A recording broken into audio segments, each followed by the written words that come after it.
Welcome to another teaching from perfectingtheworld.com.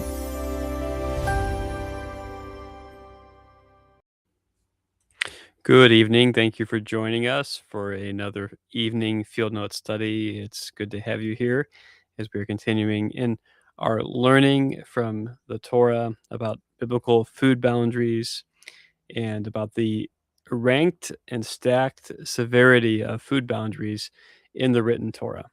We are now in part 5, and we've been exploring from the scriptures, from the Hebrew scriptures, what the significances are of the biblical Torah food boundaries. And today I posted something that I think was a little bit provocative. I'll show that slide here in just a moment. I think some of you may be here because of that post. I want to start off here by stating that we fully affirm the authority of the Torah of Sinai. We fully affirm the authority of the mitzvot, of the commandments that God gave at Sinai. And by no means am I telling anybody to dislodge themselves from the table of Israel. That is, I'm not trying to get anybody to stop being apprenticed to the revelation of holiness at Sinai. What I am trying to get people to understand is the specific place, the covenantal place that the Torah obligations rank into and how they function. And by understanding that, I want people to understand the call to move upward and to ascend to Sinai, to ascend to uh, to to Zion. With that said, this is the post I made today. This is a quote from Bereshit, from Genesis 9:3. It says, "Kol remes asher chai lechem yeheh la'achla," that whatever moves shall be food to you. This is revealed and given right after the flood event. And we're going to contextualize this a bit. I'm aware of the traditions that many have inherited for how to understand this. Many people will take this passage specifically and put it under the categories of the animals brought into the ark in Genesis chapter 7 and chapter 8, or they will make it uh, align with what's revealed in Leviticus 11 and Deuteronomy 14. We're going to take this passage differently today, and one of the highlights throughout this entire learning experience is going to be this. This might be a little bit offensive, and I'm sorry, but I'm standing by Torah here, and I am not going to back from this. But the prohibition against pig has become sort of a metaphorical idol. It's become an absolutized prohibition from the Torah, but in a way that, as we're going to highlight here shortly, has put the Torah in service to alien and to foreign ideas. The first area in which this happens is that the prohibition against the chazir, the asur achilat chazir, the prohibition against eating pig, has been absolutized in such a way that other biblical prohibitions get completely shadowed over. Many who are in this Torah affirming movement will speak repeatedly about the prohibition against shellfish and pig, especially pig, but then have no knowledge about the prohibition against nevela or terefa or the prohibitions against chelev. Okay, other fundamental biblical prohibitions that are a lot more severe in their consequences in the Torah. And we see this quite often. The other area is putting the prohibition against pig in such a capacity that it ends up flatlining Torah categories of identity. Specifically, and we're going to just crack open the door today slightly on this topic, and this is the Torah identities of the Nokri, of the Ger Nevela, and Israel. Okay, and what ends up happening in this capacity is the gates get shattered, the boundaries of what defines Israel covenantally in the Torah get erased, and the gate gets mistaken for the altar in a way that is prematurely realized. And I must emphasize this: I am the biggest advocate of non-Jews apprenticing their table to the table of Israel received at Sinai. I'm a big fan of that. I'm not asking anyone to step back from the way that this calling has impacted your life, but I am calling for an awakening and an awareness of the man-made traditions that have impacted how people have learned Torah. The post that got me this morning was this post here, okay?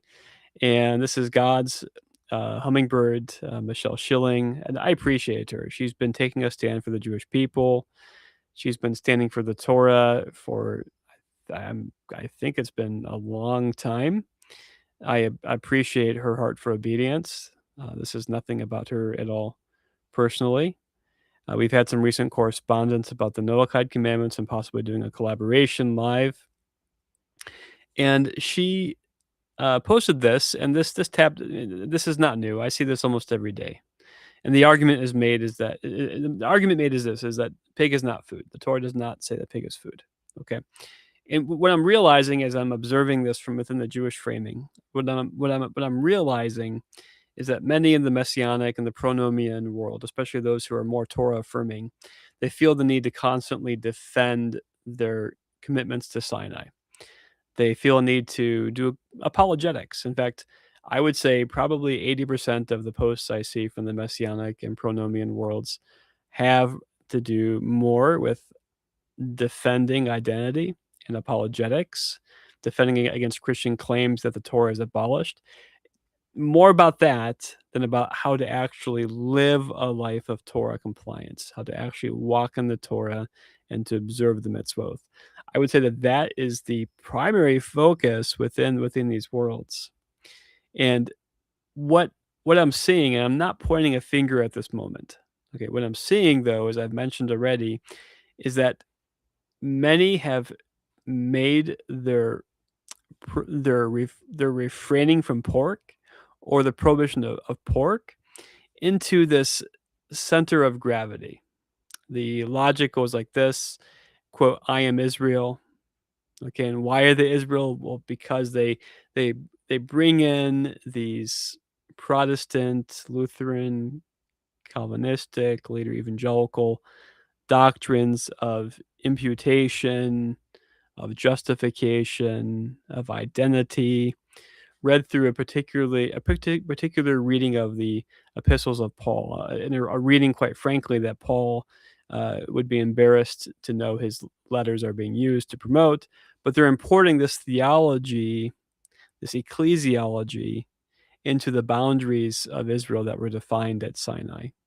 And what they're doing is they're using a number of the beautiful commandments that they're welcome to observe and that I encourage them to grow into the observance of these commandments, but they're bringing them in so early that they're mistaking the gate for the altar, that the entrance has been corroded, the boundaries have been demolished, and they're identifying prematurely.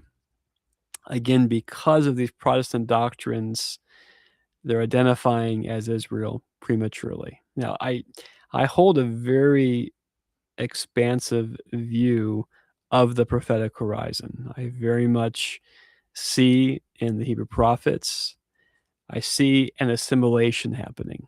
What kind of assimilation? Not Israel into the nations, but I see an upward call of the nations to participate in the Mizbeach, in the altar. And how so? The house of prayer for all nations entails the idea of an assimilation upward, an assimilation into Israel, a civilizational, a generational assimilation into Israel. And that is part of the vision of the Geula, of the redemption that the prophets speak of. And so I am a full advocate of someone moving into the realm of full Torah practice, even though the individual may not biographically need to arrive there in their own lifetime. The Torah is clear on that. At the same time, there is this vision of uplift and assimilation. But what happens when this identity gravity comes in too soon, what happens is when the boundaries are not recognized, the individual fails to apprentice themselves to the Torah of Israel, and the boundaries get shattered, and the The bar gets lowered, the arrow is shot, and they draw the bullseye around the way they live. So rather than ascending the mountain and walking and ascending to the altar of Israel, they're bringing it down to where they're at, and they're calling it holy. It's a shame, it really is. And this is part of why I'm so passionate on this. Now, here's the other side of the equation. We have the identity side. Now let's look at what's often framed as a health idea. This is from another Facebook post today, and look at the section in highlight. First of all, it reads, the biblical dietary laws are not suggestions or commands to just control you. Okay, so the person is saying it's not just because God said, but rather their divine wisdom for your health from the one who created the clean and unclean animals in the first place. You know what? And he might be completely right. He might be completely correct. However, we don't know this. The Torah never tells us that these commandments regarding what's permitted and what's prohibited are for health. In fact, as if you go back to the first or second class in the series, we saw how biblically clean is not the same as healthy. In fact, there are many examples of healthy foods that are biblically prohibited for Israel, like the ostrich, very nutrient dense food, but biblically prohibited. Krill, open water swimming crustaceans. They are very high in antioxidants. They are higher in omega-3 fats than even cod liver oil, but they are biblically prohibited for Israel. And then likewise for the chicken, it's a kosher species, but it's an opportunist omnivore and a scavenger. It will cannibalize other chickens even while living. The carp, as a similar example, is a kosher species. However, the carp is long-lived with fatty tissues. It is a bottom feeder, and its tissues will often be full of heavy metals, not the good kind, but like mercury and metals that can poison and be very unhealthy. It is, however, a kosher species. This is part of how we learn the idea that biblically clean is not the same as healthy. Okay, this idea that biblically clean is the same as healthy. It is literally a tradition of men. Okay. And what I'm calling for you, the listener, to do is not to apprentice the Torah to your culture. Go back and watch the previous videos for more about that particular that cultural component. But what's happening, and this is partly because of the translation of the words, the word clean carries the idea culturally as being healthy. Unclean carries the idea culturally as being dirty. Now, these words, the clean, unclean, in the Hebrew, it's a different range of meaning. But I'm saying here in the translations, particularly in the English that I'm familiar with, when we make clean equal healthy, we've made a new center of gravity, and we put Torah into that center of gravity. And we bend the Torah around the idea of clean being healthy. And that leads to many misunderstandings about how the Torah functions.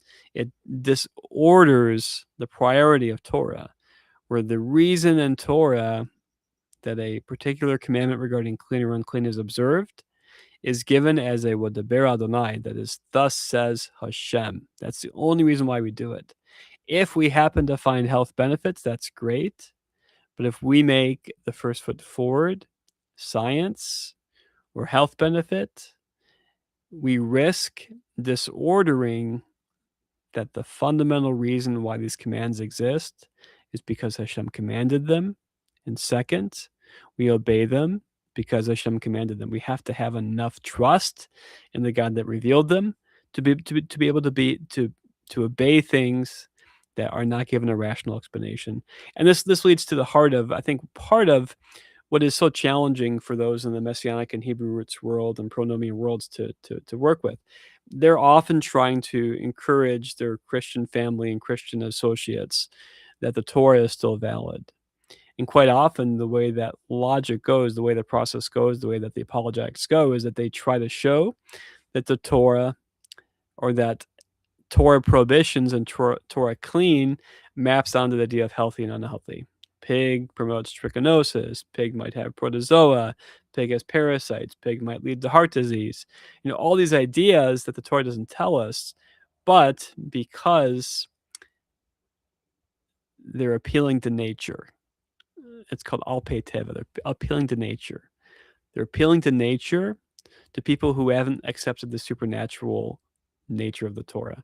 When you've accepted that the Torah is supernatural, you don't need nature to explain why you keep the commandments. You accept them because of the authority of God.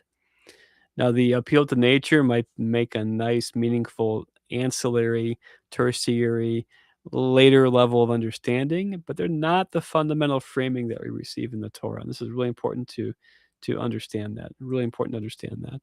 So, what is clean unclean? Well, I mean, the first time we encounter the idea of clean unclean is in Genesis 7. Okay, it says here, Genesis 7:2, Mikol habehema hatahora techach lecha sheva sheva ish ish to.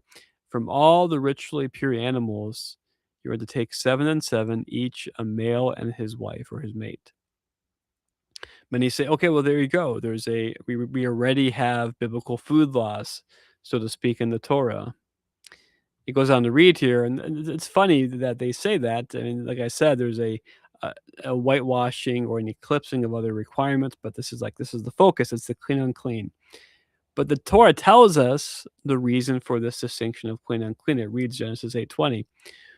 It says, "Vayeven Noach mizbeach ladonai, vayekach mikol habehema hatahora, umikol ha'of hatahora, vayal oloth hamizbeach." Noach built an altar to Hashem. He took from the pure animals and from all the pure birds, and he offered up an offering on the altar.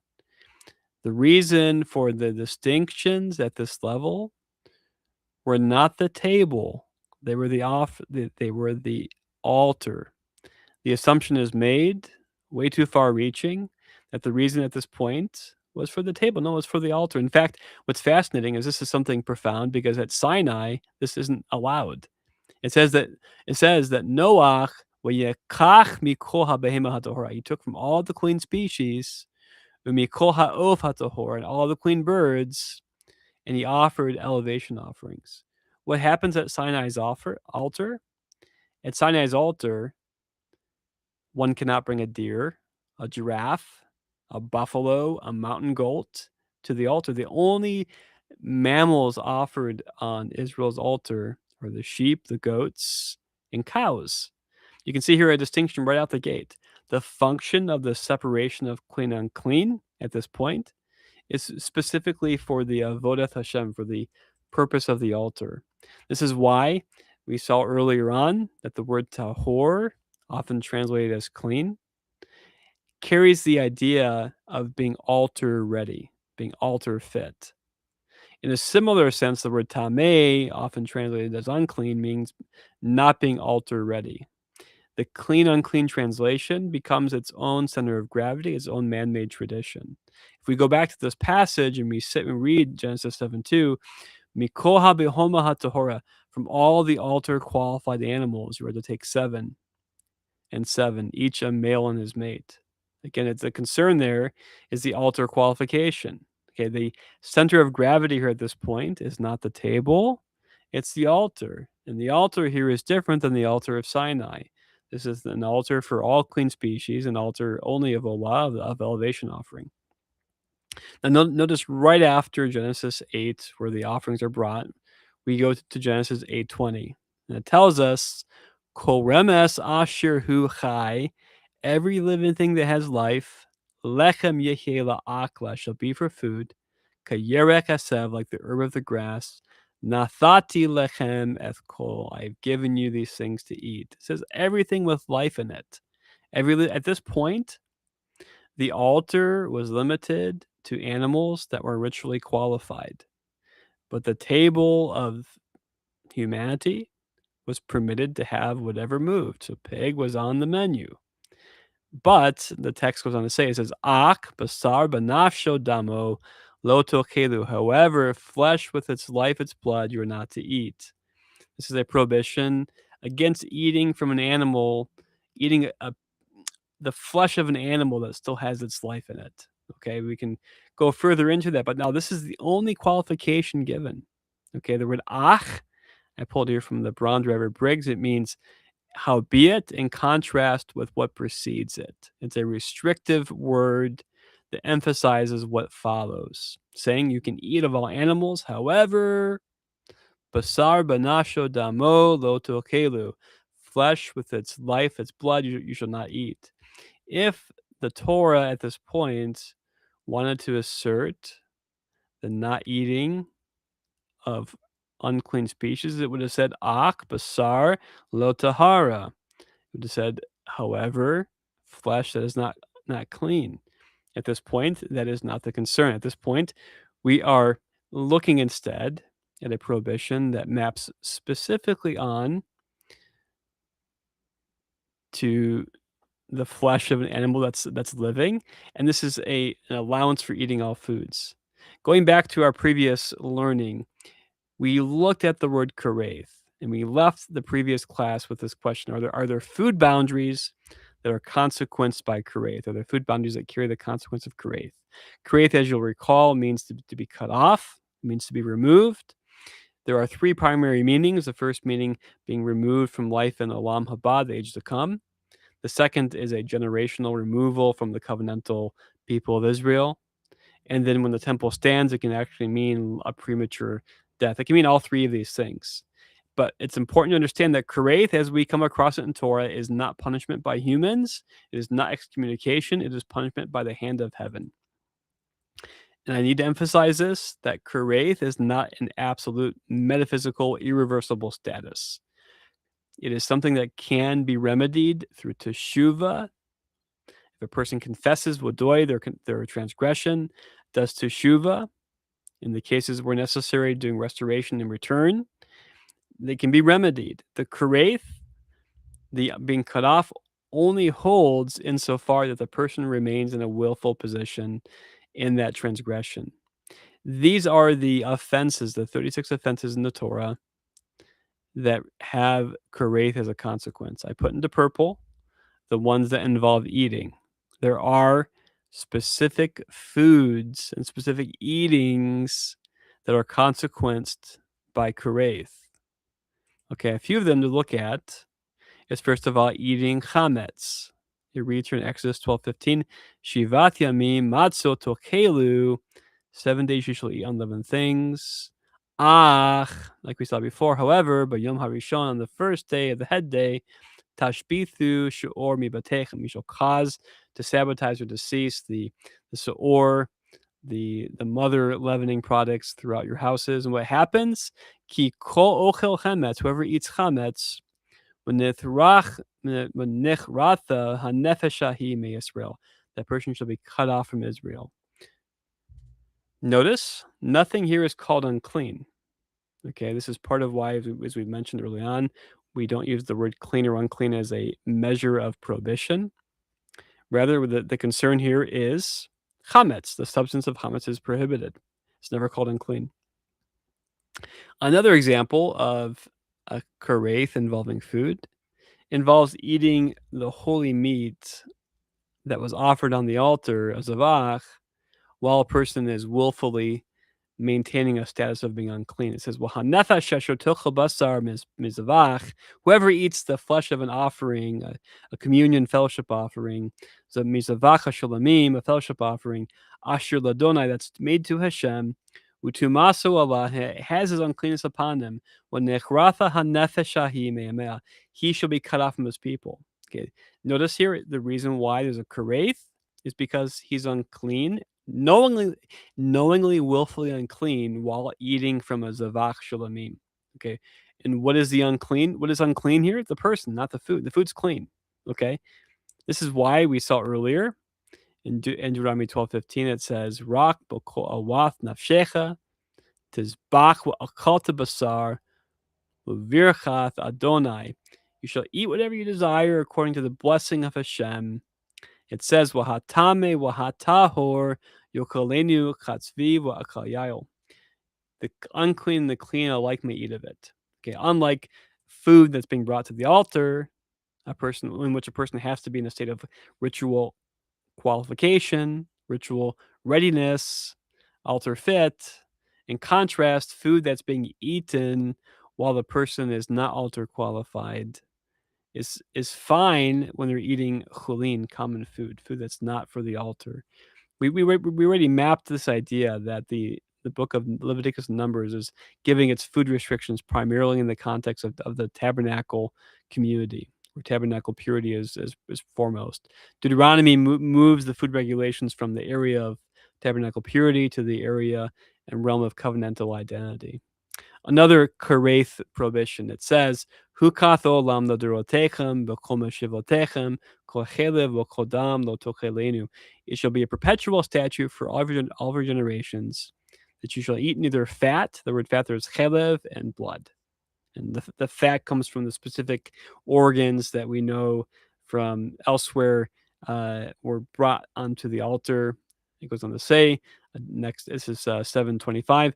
Ki kol ochel chelev, whoever eats the chelev, the forbidden fat, specifically of a cow, sheep, or goat, mina behema asher yachriv mimena, from any animal that is able to be brought, ishel Adonai, as a fire offering or as a zavach to Hashem, when nekratha hanefesh to keleth me'amea, that person shall be cut off from his people.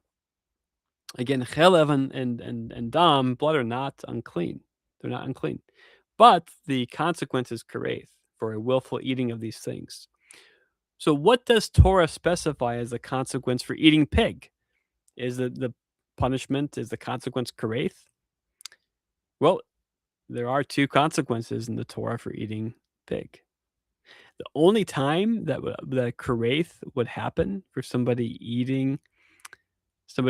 who has eaten pig, as far as a kareth punishment, is if they go into the tabernacle, into the holy sancta, while having the contamination, the tumath chazir, the contamination of a dead pig on their body. We saw this passage already, Leviticus 7:20. Whoever eats from the fellowship of shalom offering, asher ladonai to Hashem, utumatho Allah, with his ritual disqualification on him,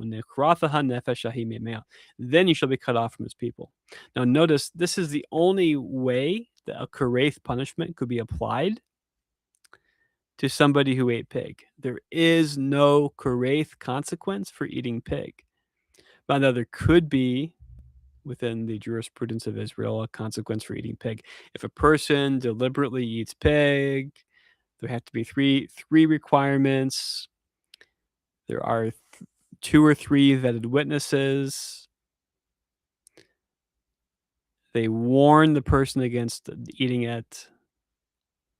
The person accepts acknowledgement of the warning and eats anyway, and it's brought to a court of judges. At that point, there could be malkuth. For any offense of Torah, there could be malkuth for that. So now the question is, when is pig food? Well, we saw in Genesis 9:3, I'm not going to go over this verse again, that pig can be offered, can be eaten as food. There's one other case in the Torah where pig can be food. That case is in Deuteronomy 14:21. We're only going to briefly open this door. I'm going to leave you on a cliffhanger with this. This verse reads, Lo tochelu kol nevela. Do not eat any nevela.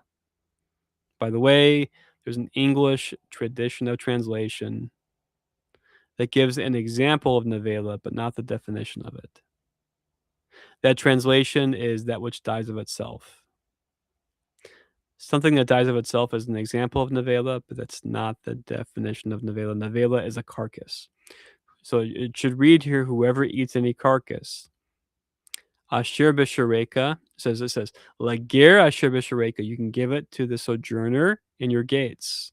Titana wa'achala, to give it and to eat it. They're allowed to eat it. O mechor lanachri, or you can sell it to the alien. Why? Ki am kadosh ata ladonai Eloheka, because you are a holy people to the Lord your God. Highly significant that the purpose for the dietary restrictions are given here in this Torah as the election of Israel. It's covenantal identity. But this nevela, which we're going to briefly touch on the meaning of nevela, we're going to continue on this study later, but we're going to touch on this meaning of nevela. This nevela can be given as a gift to the ger to the sojourner who is living in your gates. And the Nachri can be sold to. The idea here is that ger is within your gates. This is somebody who's at peace with you. This is somebody who has accepted the prohibition against avodah zarah, against idolatry. They're able to eat this nevela. So what is this nevela? We're going to give you a very literal, very slavishly contextual definition of nevela. In Deuteronomy 14:8, okay, we just read from 14:21. In 14:8 it says, but nivlatham refers, you can see the word nevela. Okay, this is a construct possessive. 14:8 uses the word nevela to refer to the chazir, the pig. That's the only other place this word nevela is used in Deuteronomy 14. It's referring to a pig. If you were to contextually read this within the horizon of just this chapter, the nevela being referred to that's given to the ger to eat or to the nokri is a pig. It's a pig. It's a pig carcass. This is the second time the Torah is calling pig food. It's being given here as part of a welfare system. A few verses later, 14:28 and 29 refers to the ger who receives the second tithe, along with the widow and the orphan. There's a different interpretive tradition with that in the halakha, where it refers to the ger Pesach, the ger Zedek. But contextually, in a pure Peshat reading, it appears to me as though the concern there is for the welfare of the ger nevela. This is a vulnerable status. It's an immigrant. It's somebody who is seeking to make their home within Israel. Somebody who has chosen to apprentice themselves to the Torah of Israel, to orient themselves to the God of Israel, who has given up avodah zarah for the worship of the God of Israel. In this case, pig is food for them. This is what the Torah says. I'm not making this up. This is what the Torah says. We're going to expand on this meaning of nevela as we continue learning. But we've seen a few things. First of all, the most severe food boundaries in Torah do not center on pig. Number one. Number two, a flatlining of identity, particularly through Christianity's received identity theologies, tends to realize the altar for people who are just at the gate. And by doing that, it causes them to fail to grow in Torah. It causes them to stay at the gate and to absolutize the gate as though it were the altar of Israel. And it stagnates them. It holds them back while at the same time claiming to already be Israel. That's a huge issue. And second, this idea of the health component, the health laws, it results in making Torah subservient to later cultural ideas. If any of you have any questions specifically about identity, specifically about how to read Paul, I'd be happy to have the discussion with you. This is not the place for it right now. But a question I'm going to leave with you is this, and please answer in the chat, answer below. Why would God differentiate the table of Israel from that of the stranger at the gate? You know, we could also ask the question, just as important, is why would God allow something like pig to the stranger at the gate? So many have made chazir, pig, such a metaphysical absolute, such a part of even like God's absolute essential nature, that they can't allow for this reading. They make the Torah apprenticed to their metaphysics and to their ideas and their framings. And the fact is, no, the Torah treats the prohibition of pig in relationship to ritual purity and in relationship to covenantal identity. Okay. Not as a metaphysical absolute, but as a reality that is oriented toward the altar of Israel and that feels the altar of Israel as its center of gravity. And I do want to encourage you to subscribe and comment below about why would God differentiate the table of Israel from that of the stranger of the gates. And trust me, I'm not trying to push anybody out. I'm identifying the biblical boundary in order to draw you closer to Israel's table and to Israel's altar. I encourage those who have not done so to go to Perfecting the World to register for and join our community of online learning. We have chat forums, which we try to be active on daily. We have classes very much like this every Tuesday evening at 8 p.m., every Sunday morning at 10 a.m., unless we cancel in advance. I'm traveling next week, so we will have a disruption in the schedule. And I encourage you to join and learn with us. The kind of learning you saw this evening is what we do on a regular basis.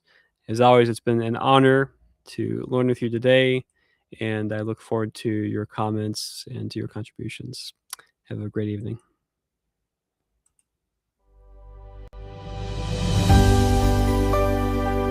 Join the perfectingtheworld.com community today.